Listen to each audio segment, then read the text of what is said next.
actually awesome. Probably this is the first time in my life to be the most privileged speaker in an event. It's so weird. It's so different.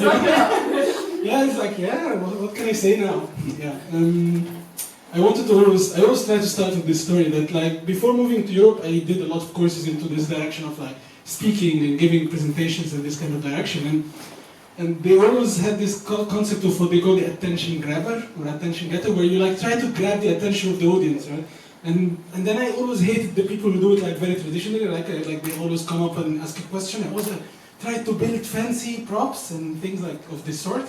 And then I moved to Europe, and then I realized that just being a person of color is enough. Like, I just see someone that's not white on stage, and they're like, what, a person of color is smart enough to speak? Actually, this is so weird. Like, wow, like, I cannot believe it. So yeah, we have our attention grabber, but here it doesn't work because nothing special. So yeah, my name is Amr Abdelwahab. Forget about the name; you will not be able to pronounce it. It's fine. Yeah, I'm a senior software engineer. In other words, I'm a senior software, between quotes. I sell shoes on the internet, and that's basically, in other words, what I do for life, you know. Yeah, luckily it's not my first time in ThoughtWorks actually, so I'm kind of like usually here because I give a workshop here in Code Curious, or what used to be known as Railsgirls Berlin. Almost every week I do stuff with Entomadi, which is like for doctors of Madagascar, almost here every week. So it's kind of my home place, more or less now. Yeah, I'm very active in the Ruby/Elixir kind of community. I try to speak there a lot, organize a lot of conferences and of that sort. You know what, I actually wanted to speak about myself and loving speaking, and then I was like, yeah, white people don't like that, so just remove it. And then I realized, yeah, like I should have done that today. Yeah. One other thing, by the way, because you said that you were speaking so fast, I obviously will also speak so fast. That's passion. Don't let them tell you that it's passion. Okay, I was born and raised in Cairo. We don't live in caves, we don't live in, like, we don't ride camels and all these kind of things. It's like a totally normal city. And then I moved in 2013 to Budapest in Eastern Europe, in Central Eastern Europe, in Hungary. And I moved to Berlin in 2017, and I've been living here since then. So why? Why am I actually here on the stage, and why actually me, right? It's important to mention that this is not an expert talk in any sense, so what I'm going to speak about is not the thing I studied or I do for daily thing, but it's an expert talk in the sense of what touches me every day, right? This is a thing from my heart, more importantly, that's from my brain.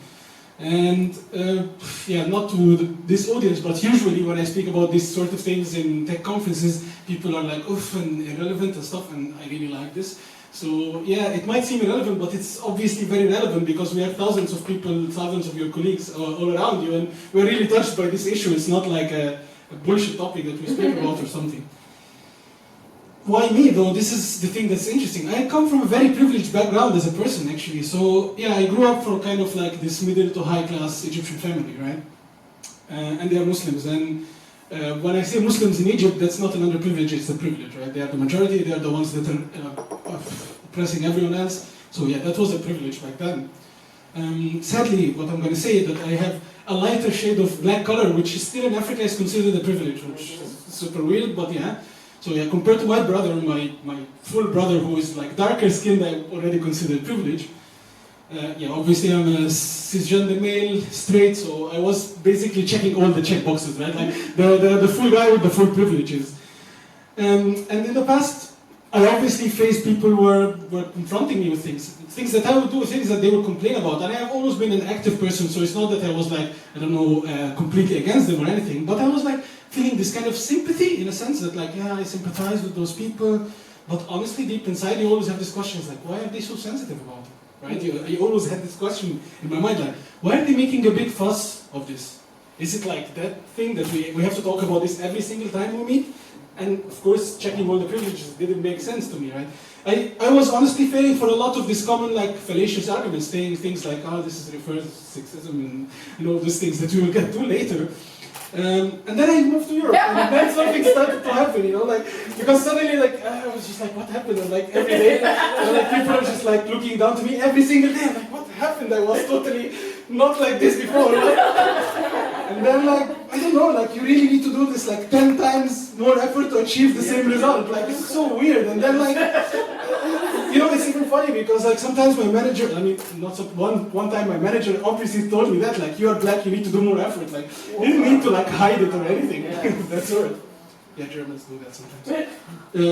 Yeah, I was facing this kind of like super racist behaviors like every time all over the way. Like now I call it racist, right? Like that's the interesting because at the beginning you don't think about it like this. The first time you face these things, you're like, is it me becoming oversensitive? Am I like facing problems? I need to go like to a doctor or and like, am I doing something wrong? Those people don't like me for? Like, what is the deal here? Like, I don't get it. And then like, at this moment I was like, okay, let's read. Like, let's research the topic. Maybe someone faced the same problem. And this is where you start to realize that, oh wow, everyone faced this problem. Like, I was missing the whole context here. Like, I was living a totally separate life. You know, I'm not alone in this. Yeah, so I decided from this moment that no, I want to speak all around. And I'm not speaking about the people who intentionally do this kind of things, because if you are intentionally doing this, like, fuck off. I'm not speaking to you anyways. But I'm talking about people because I believe that privileged people, including myself, do things unintentionally sometimes. And you need to kind of like bug them all the time to realize this. And try to add as much context as I can do to this topic, right? The question of privilege. This already was summed up awesomely by Kim, but I just want to go skim through it quickly, right? That whenever someone shows you something like this, just like curse them or something, because you cannot use like Wikipedia or translations or these kind of dictionary things to speak about social context. That just doesn't work. This is not a real thing. You cannot say like, racism is discrimination based on race. No, it's not. It's just not. Right? It's much deeper topic than this. It has a lot of things. And then I came up with this awesome, like, very oversimplified, very not like cool way, but to explain to you what's privilege, if you want to think about it. Like, if you can post any post on social media anytime without ending up jailed or murdered or in exile, like, this is a privilege. I can't. I'm Egyptian. I'm sorry. I'm here. I'm exiled in my country, just speaking on Facebook and stuff like that, not even like doing useful stuff, right? If you can confess your love to someone without getting murdered or persecuted with it, like, I'm straight, so I can just go to my girlfriend and say I love you in my country. Oh my God, like, you'll end up dead or persecuted. Come on, like, they arrested 17 people for raising a rainbow flag, not for anything more than that, you know. Yeah, you can. This is very relevant, like especially in the tech industry conferences. There is usually this talk about remote work and digital nomading, and it's awesome. I love it. I wish I have this. But give me a visa, for God's sake. Like, I need to spend 3 months applying papers just to spend 1 month in a country, right? Like, and you're speaking to me about going to Taipei and discovering your passion of, come on, like, put things into perspective. And and if you happen to be like me, having Muhammad as your second name, Mahmoud as your like fourth name, you are always selected randomly. I don't know why. Like, it's always happening. Like, even now they started to get my white girlfriend out because they realized like, she might be associated. So yeah, I can really keep going with this list forever. I just want you to get the notion, right? Like these are kind of like small granular things, and this makes us learn some things about this terminology, privilege. That it's nothing set in stone. When I tell you like it's a privilege, it was a privilege to be a Muslim or to become from a Muslim family in Egypt. Nowadays it's like a total underprivilege. So it's something that can actually change with context. It's something that's super coupled to its context. So if the context is like that, it is like this. It's very intersectional. Like as Kim mentioned, like, of course white females are like underprivileged compared to a white male, but come on, a black female is like way more underprivileged. So things like this intersect. It's not just a race or gender, it's like things of that all intersecting together. You need to tell me if I go cross time because I didn't... Oh no, I will, thank you. Yeah.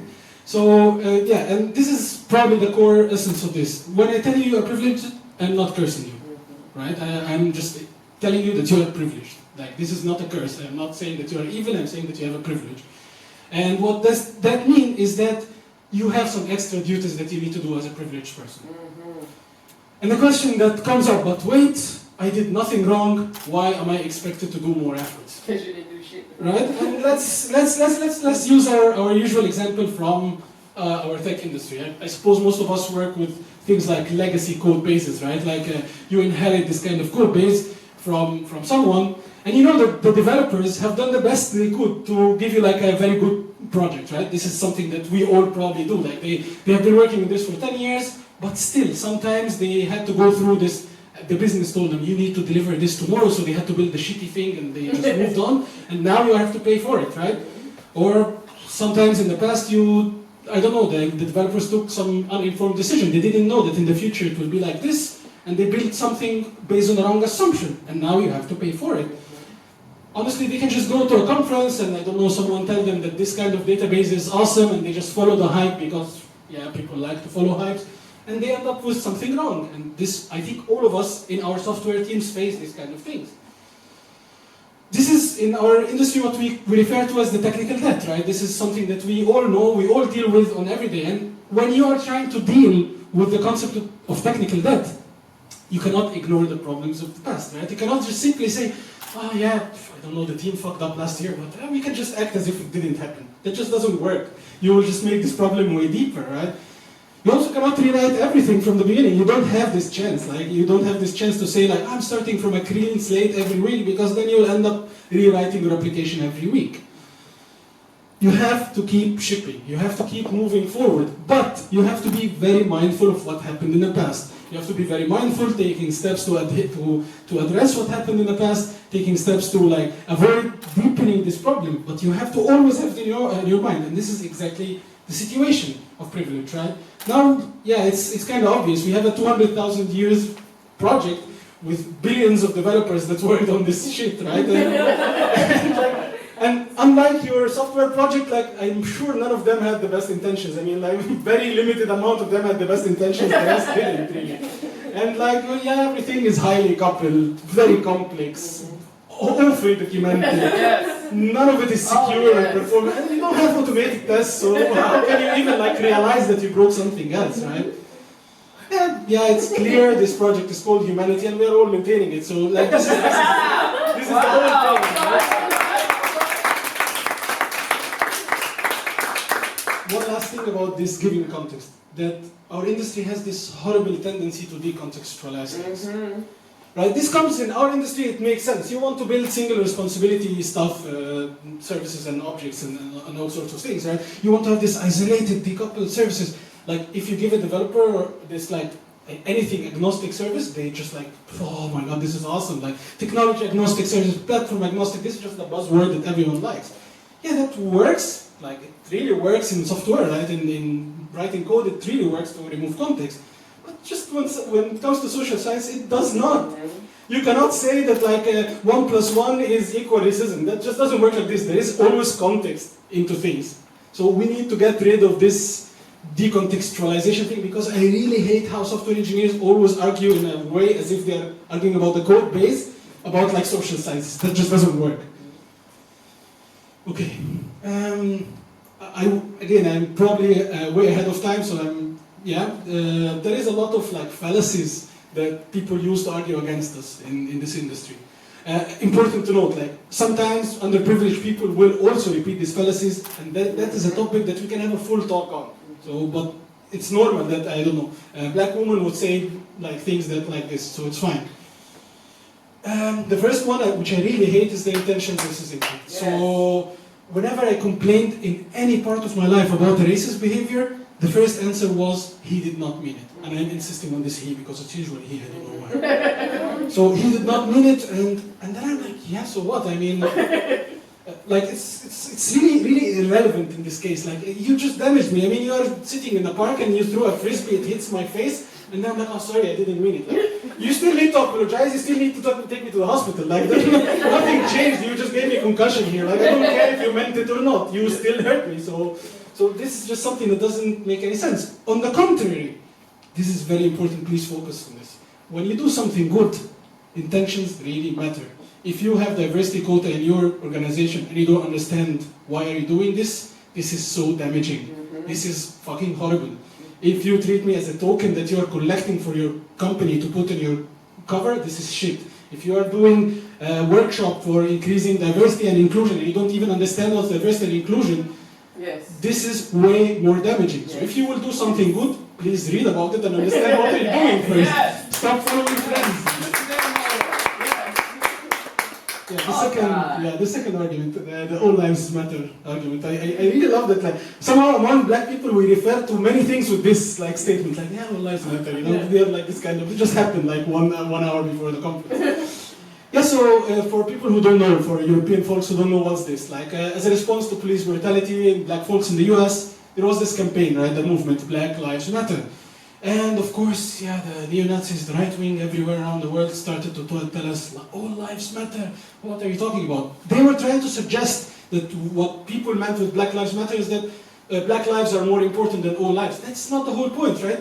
It was trying to simply point out that black people's lives are relatively undervalued in the US. Yes. It is statistical, it's a fact, it's not something that has opinions in it, that if you are black and American, you are more likely to get killed by the police than being a white American. This is statistics, this is not something you can like disagree on.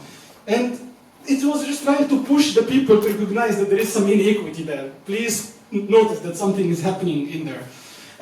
Perhaps a good way to say this would be Black Lives Matter too, right? Not just your lives as white people.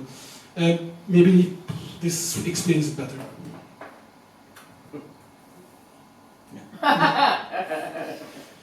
So, it's important to say, of course, this is an American thing, but it applies in so many contexts. Like, don't put yourself in my bucket when I complain to you about something oppressive. Like, I'm complaining to you, you don't need to tell me how we are all oppressed. No, you're not. I'm sorry, you just don't know anything, and I don't know why they always like to say this thing. Like, no, you're not. Like, you're not under the same bucket. So, yeah, awesome. I will not talk about it, just get a link of this video and watch it later. It's awesome. Like, if anyone ever like tries to undermine microaggressions, just send them this video.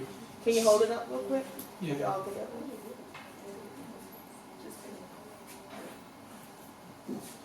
All right, guys, you're running this time. Okay, the last thing to skim through it. Whenever someone tells you that this is a form of reverse sexism or reverse racism or any of this bullshit, that just doesn't exist. There is no such thing as racism against white people. There's no such thing as sexism against men. That just doesn't exist. I will not even explain it. There is just simply like I will really go through it. There is no such thing as this, and end of discussion, you know. Yeah, but it's not only an ethical thing. I mean, of course, the ethical question is the most important, but even not caring about these things cause you to have a void product as a person, right? So it's a very pragmatic thing. Like, I will give you a very nice example, what I usually refer to as the famous last name issue, which is not famous at all. If I ask any software engineer in the world, like, how would you model user, their first answer always includes like, yeah, first name, last name, email, password, it always goes around this. And then there is an implicit assumption here that none of them notices that every person that will use this application has a first name and last name. This is like a standard thing. This is a clear example of what's called the false consensus effect, that you believe that everyone in the world is exactly like you. And it's important to tell you that I don't have a last name. I mean, 100 million Egyptians don't have last names. We just follow a totally different structure of naming.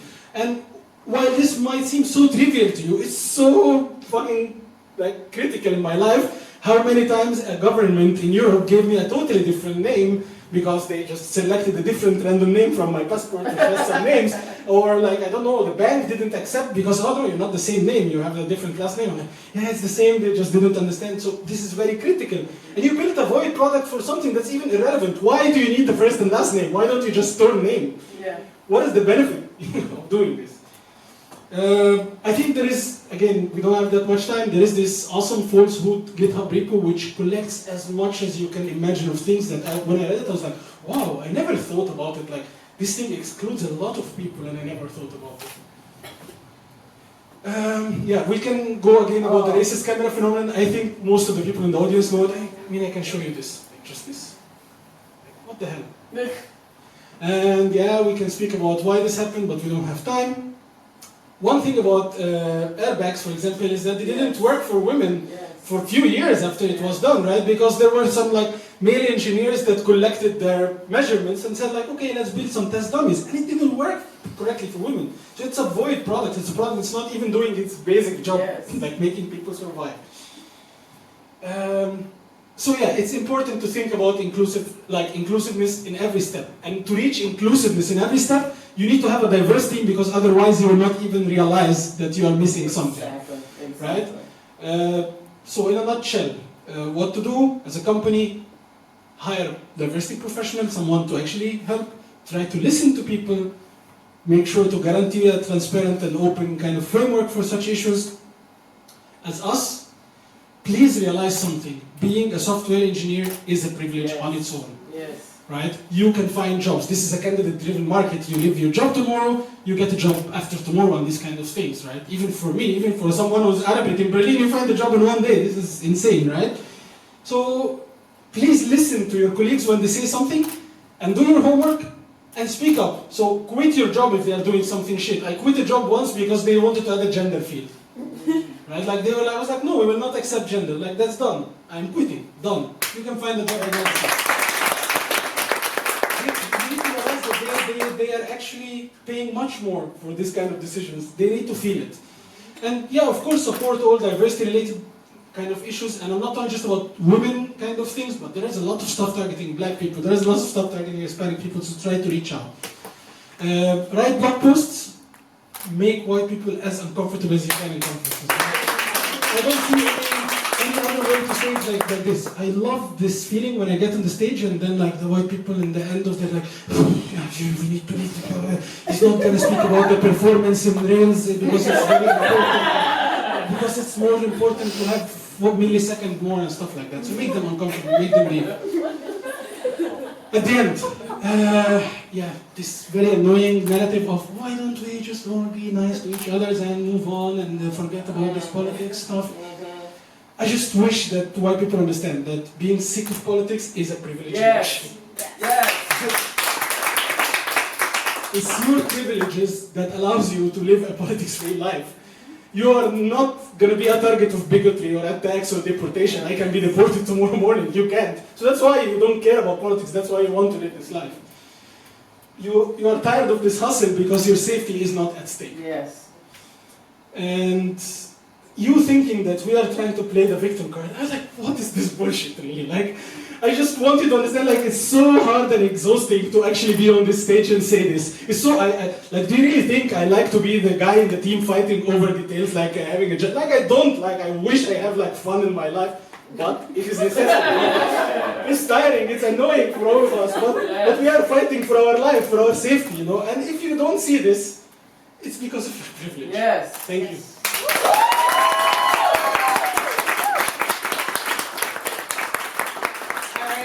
A break, but before we take a break, I want to just say there are so many intersections. I love how when I decide to, hi Sarah, when I decide to do a talk and close it, the people who come ahead of me have like set me up really well to be the angry black woman that people think I should be.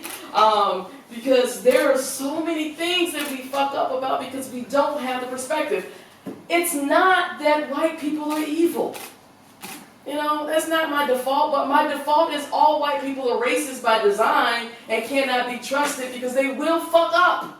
And then they will fall into victimhood, which causes us harm. And you know the people who are actually out here doing the work? The people who are most vulnerable and have the most to lose. Because our fucking lives depend on it.